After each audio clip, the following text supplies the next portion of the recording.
Okay, guys. Fucking Victoria, right? This movie is awesome. Really, just got done watching it. Super cool all the way through. It's directed by this guy. What the fuck is his name? No, I can't remember. That's why I got IMDb like super open over here. Sebastian Schipper is the dude's name, right? And, he's like primarily an actor. He was Mike in Run Lola Run, which is super weird. He had like a bit part as like a Nazi in the English Patient. I think he was a Nazi in the English Patient. He's the guy in the interrogation room. I can't remember if during that like nasty interrogation scene. I can't remember if that was Germans. I think it was, but yeah, man. So like he's primarily an actor, but like he's also directed and written like four movies and produced one. This one, Victoria, and like I haven't seen any of the other ones. They're all like super German, fucking like films. I'm gonna be looking a lot of shit up because of course I didn't do my research. Here we go. Director Sebastian Schipper.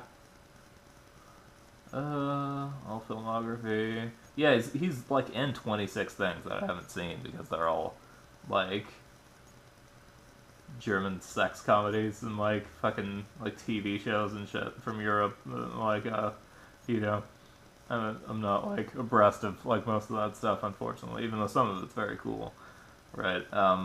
Sometime in August, this is other directorial thing. I haven't seen that. I haven't seen Gigantics. He wrote that one.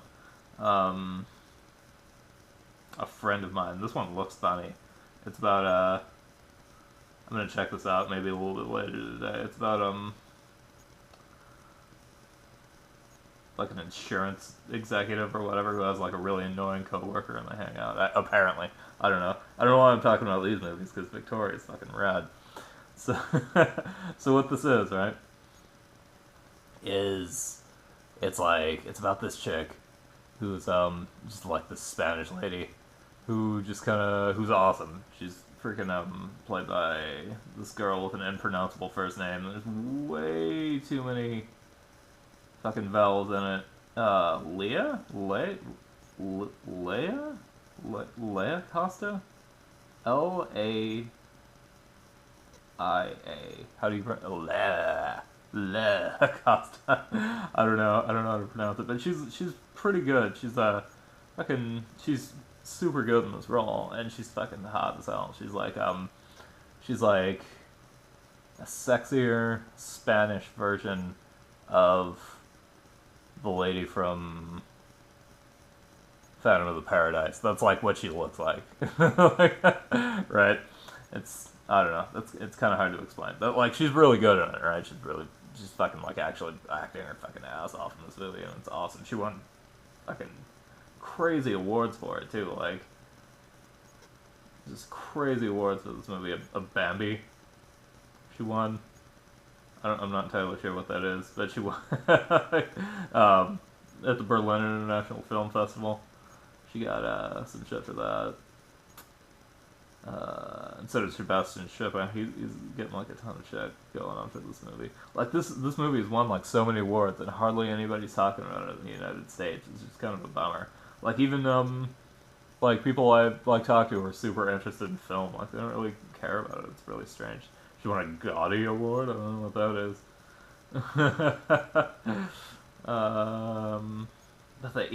This thing's won like 13 awards and like various like film festivals and shit like that. It's fucking good times. But what it's about, right? There's this Spanish lady who she decides to go out one night by herself and like just get drunk and fucking like dance around in like a foggy basement somewhere, like you do, I guess. And she lives in Germany for like some reason, right? So she's just hanging out and she meets these four dudes who are just like drunk and like freaking out and they're kind of annoying. But like it's like fun kind of annoying, they're just like fucking doing like random shit and being assholes and fucking like stealing beer from the liquor store while the guy's asleep. It's funny. you know, and like they're hanging out on roofs and shit, and they're a little bit intense and like a little bit creepy, but it's not like anything too bad. And she's like having a good time, and then like it ends up by like by dawn, she's fucking like completely invested in like this. She's like the fucking getaway driver for this bank robbery, and she's meeting all these gangsters, like having a shootout with the police and shit, and like all these people are dead, and like then the movie's over. It's weird. It's just like it's pretty much just like her weird ass night, or like fucking the end of her night, because the coolest thing about this movie, right? It's all shot in like one take. It's actually like one handheld take. Like unlike other movies that kind of like lay claim to that shit, like you know it'll be like one shot. It'll be like a continuous like you know it'll be like one shot or sequence in a script with like you know it'll have like subtle elements like Birdman for example, you know had the like it edited super subtly so it just looked like one continuous like handheld like tracking shot throughout the whole movie, right? But it was like honestly not, you know, there were like edits in there and shit and like special effects sequences that they needed to fuck around with and stuff like that, and you know it didn't actually happen in like real time, so you could totally tell that you know it wasn't actually you know like one take in a movie. But this thing here is it's actually one take. Like they just shot the movie like 3 times and used the best one, which I guess turned out to be the second one. But it's like you know it happens in real time, so like all this shit happens within like 2 hours and 36 minutes of like the this lady like getting done at this bar, you know, and and it's awesome. It's very cool the way they do it. Like it sounds gimmicky when I say it, right? Like it's you know it's one fucking editless like just crazy long fucking take of a movie. Like all the performances are like, even though there's you know there's a few problems like happen in the movie apparently, like you know like people forget like lines and shit like that, but then they'll just kind of like but the way they're acting and like they're ad-libbing like a lot of the lines and stuff, they just kind of cover it up and it feels naturalistic, you know. Like there's this one part where like she meets this dude who this guy's an awesome actor too, just because he works his fucking ass off. Like he started out this dude here. I've been reading up a lot about this movie honestly because it's very fucking cool. This Frederick Lau, right? He plays like the kind of like second banana to this chick, I guess, because like the movie's totally about her and just her weird fucking night. But this guy started acting in like 2000, and since then he's been in 50 things, like TV shows and movies. So the dude's just working like constantly, right? It's crazy. But he's a fucking good actor, right? He's like he's super good at like just kind of all these people are Franz Rogowski. I don't know what the fuck he's been in. He's been in like 4 things, you know, like. But yeah, like everybody in this movie, like the like 5 main characters.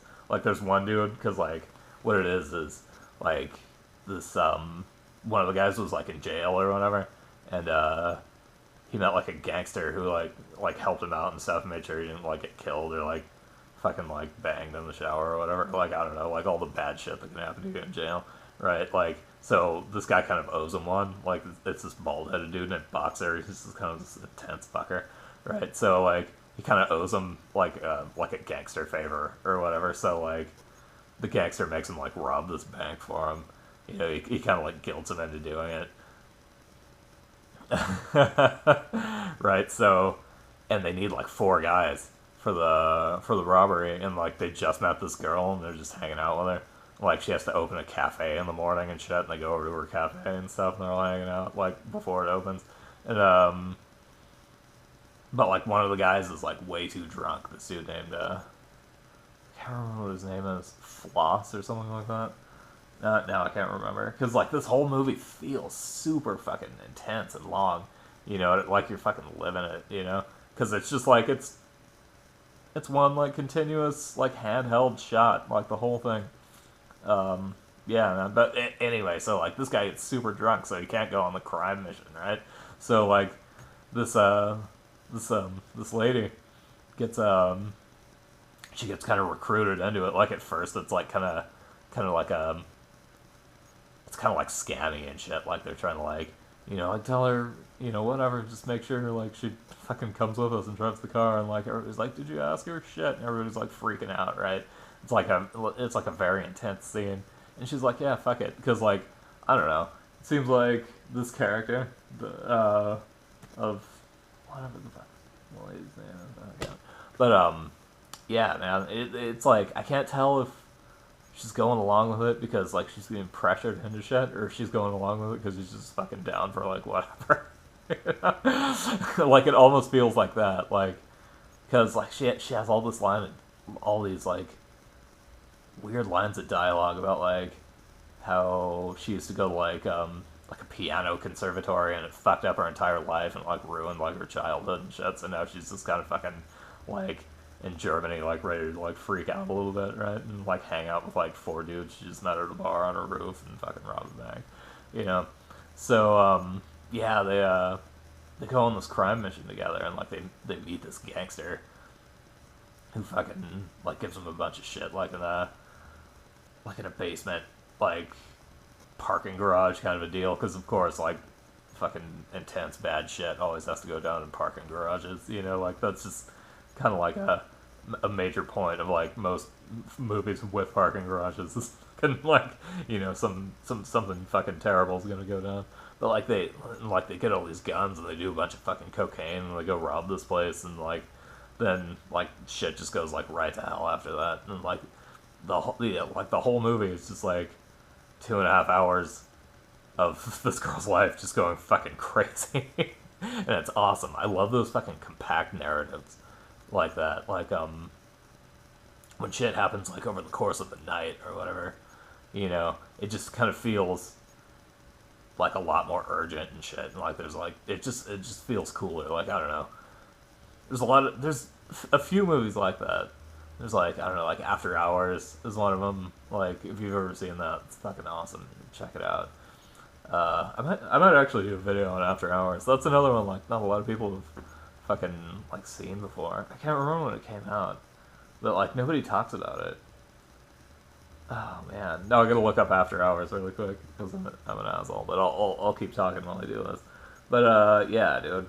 So like stuff like After Hours, or even like I don't know, fucking like Adventures in Babysitting, or like Ferris Bueller's Day Off.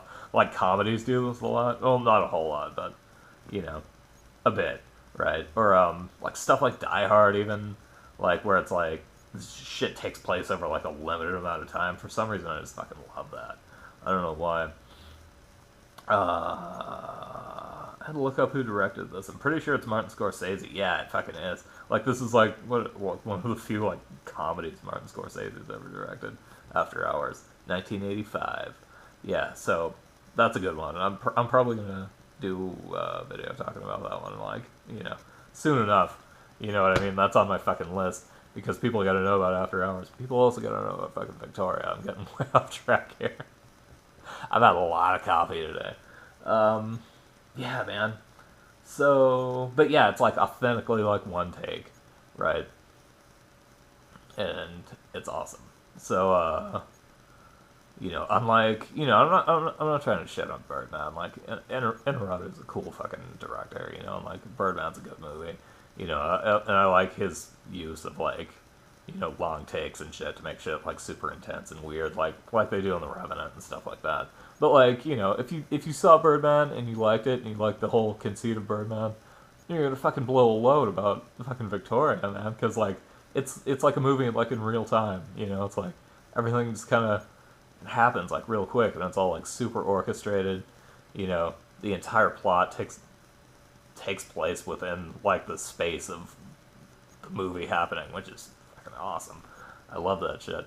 Like, apparently there's some trivia about this movie I was looking up on IMDb.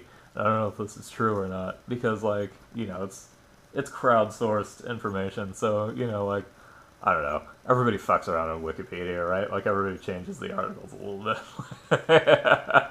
Or, like, they fuck around a little bit for, like, whatever reason. But, like, yeah, man, there's a scene where they're like escaping fucking like the scene of this crime, because like the whole thing is like there's like a rich guy in this bank and he's gonna get out like a ton of money so he can go buy a vintage car, and the gangster that this guy knows fucking finds out about it, so he sends him on the crime mission to fucking steal that shit. And he just wants 10,000 euros out of it, and anybody else involved can have the rest. He doesn't give a shit, right?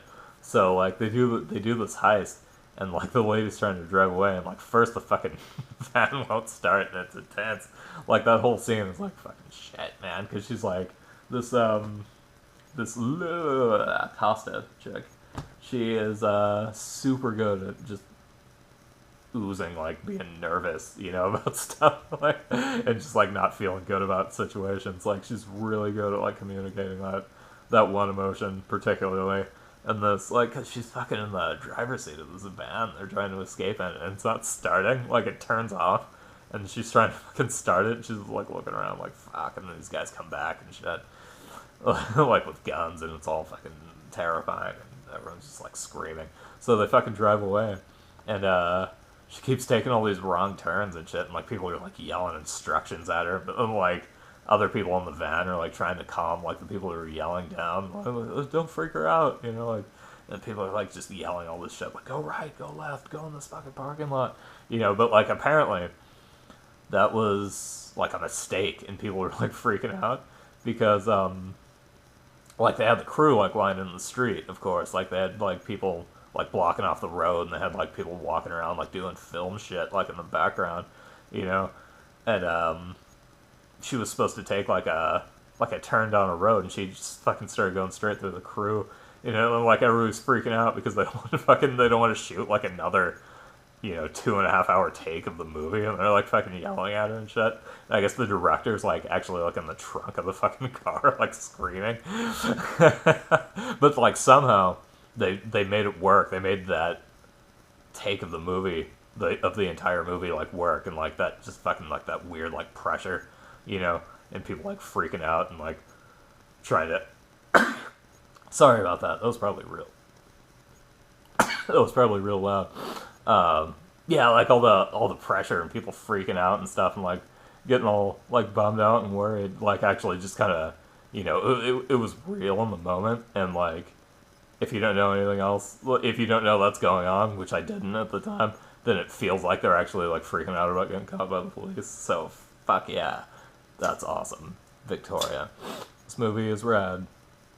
And like I'm kind of like my only concern, like all the performances in this are great, and I think it's because it was directed by an actor, so he like is kind of like abreast of like the way to like get fucking like good performances out of all like out of the whole fucking like crew and shit. They probably rehearsed this a ton of times before they actually shot like a take, because it was like three. It's like one. It's like, and they would have they closed down, like they shot it in like a ton of like super populated areas of Berlin. Like freaking Kreuzberg is one of the places they shot this in, and there's like a ton of motherfuckers there all the time.